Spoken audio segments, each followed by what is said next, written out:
Trouble is somebody's got to block those guys up Right. front. So the pass protection though against Michigan, I thought was more than adequate. I thought it was really good most of the time against a really good pass rush. I agree. Ohio State's offensive line, I wouldn't say is elite. They weren't a Joe Moore Award finalist like Georgia's was, but I do think it's good.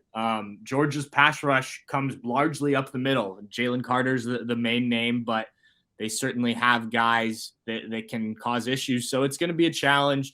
Matthew Jones, the right guard, didn't play against Michigan.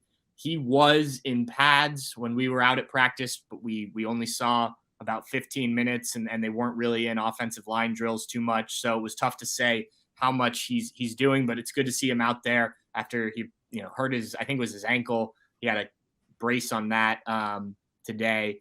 So it will be interesting to see how they handle a guy like Jalen Carter. And obviously you don't want to put too much attention on one guy and then have other guys on that defensive line have big days. But yeah, I mean, as key as it is to be able to throw the ball downfield, you have to be able to protect in order to do that. So that'll be vital.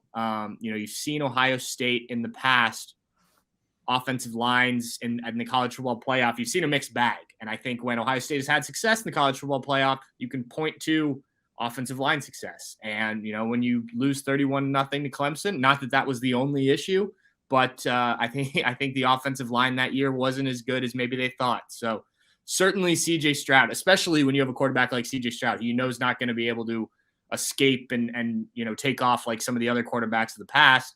You've got to get him the time he needs. And if you're going to do what I said and take some of those shots, that takes even more time to get them downfield.